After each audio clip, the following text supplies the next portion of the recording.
Changes in local government may bring change in communities as new officials are sworn in. We asked how Grants Pass's new leadership is approaching the city's ongoing challenges. Plus, the Bureau of Land Management is closing its public comment period for a 10,000-acre project in Applegate.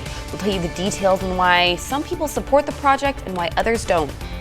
It's a cold morning for us here across the region. We'll talk what you can expect heading out to work today and what you can see coming home coming up in our next forecast.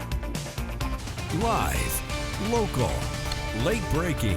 This is NewsWatch 12 this morning. Good morning. It's 6:30 on January 7th. Right now we're taking a live look at Mount Shasta. This view from the Mount Shasta Resort. Welcome to NewsWatch 12 this morning. I'm Brinkley Hill. And I'm David Alvarado. We first want to turn back to Storm Tracker 12 meteorologist Sarah Kress with a look at our weather this morning.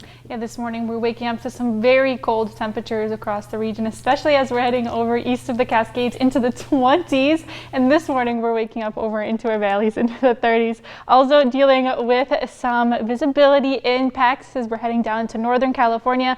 Low-level clouds are visible into our valleys as well as even as we're heading over east of the Cascades, but improvements to that visibility as we're moving throughout our morning. But checking in with Medford, like I said, we're seeing a lot of those lower level clouds, not too many impacts to our visibility, but it is rather cold this morning. 38 degrees right now into Medford and around the rest of the region.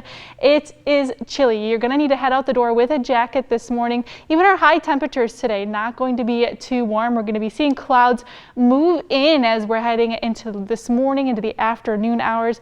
Most of us today will be dealing with partly cloudy sky conditions. But our high temperatures at 49 into Medford and Grants Pass, over east of the Cascades into Klamath Falls, a high of 43 today, Wairika 46, and along the coast 59 degrees. Definitely the outlier here, going to be a bit warmer even as we're moving through the next few days. Now, as we're checking in with Wednesday and Thursday, we're still going to be dealing with a chilly start to the morning and our temperatures be warming up a bit by we're heading into Thursday. We'll talk more about what we can expect through the rest of the week coming up into our next forecast.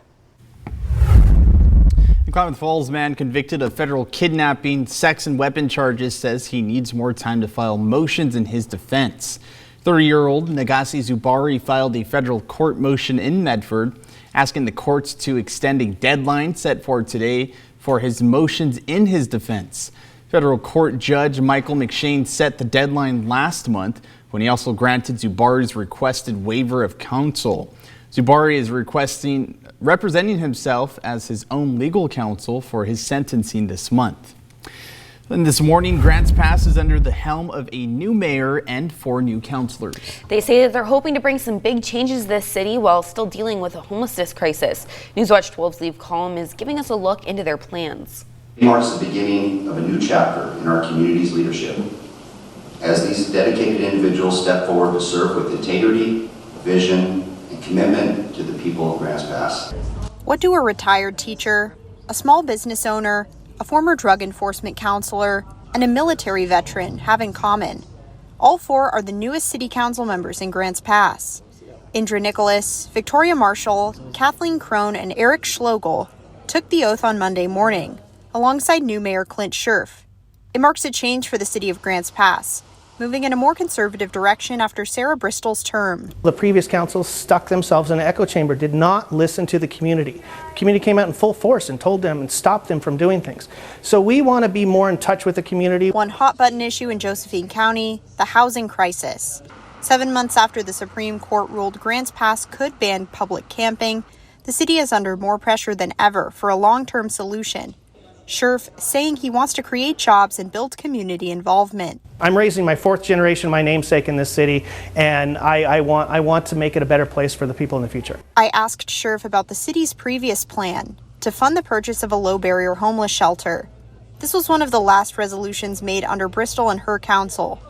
Scherf telling me he didn't have an update yet, but mentioned gathering more info before moving forward.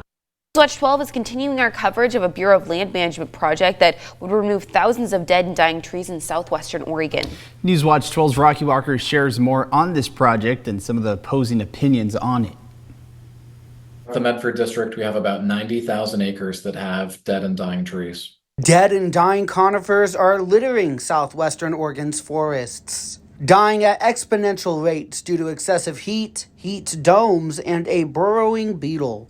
And BLM says it's posing risks to the public. We have a really good project that we can implement to help reduce safety risks to the public and reduce fire danger.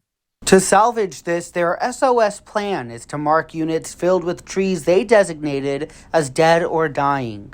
Those tree units will be sold to timber companies who will remove and cut them down.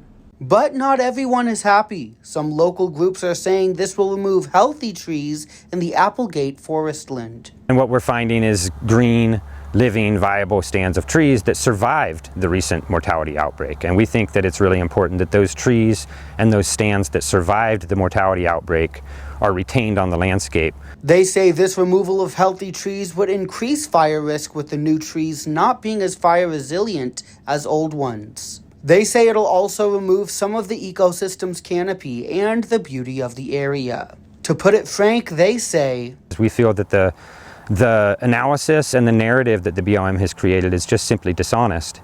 While BLM says any removal of green trees would only help the forest due to its need for thinning, saying the forests are too dense as they are, forcing the trees to fight for resources. In Applegate, I'm Rocky Walker reporting.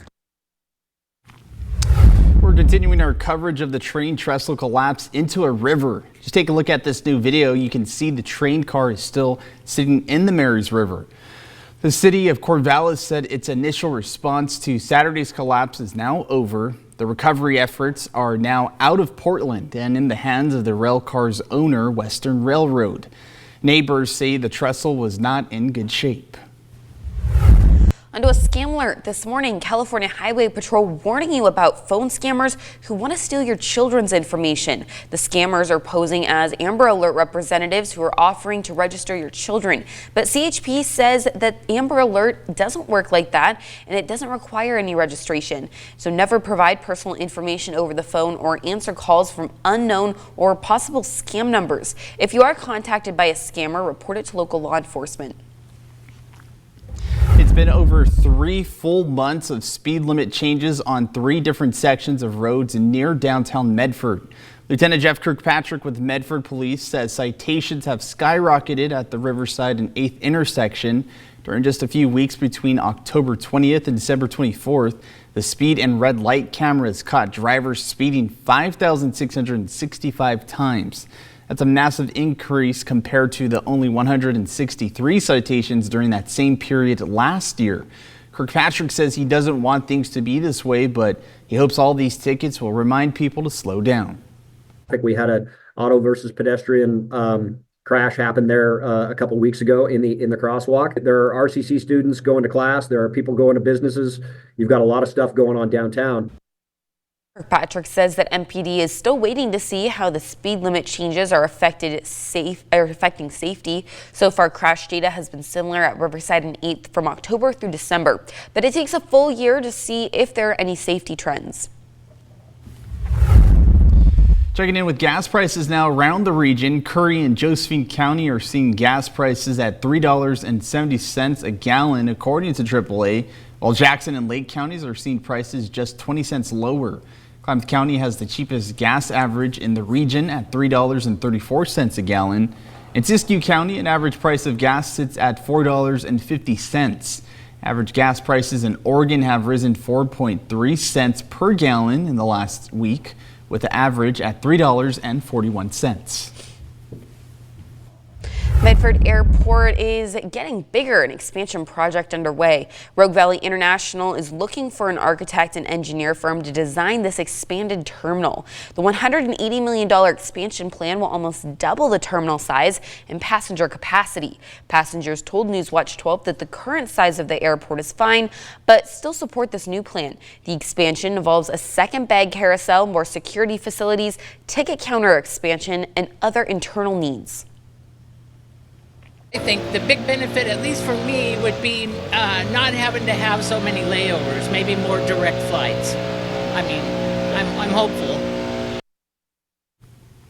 The plan has a new 2-story concourse to handle at least 6 aircrafts at a time. Phase 1 is just starting. 4 more phases will develop as funding is available. Construction is expected to start late next year.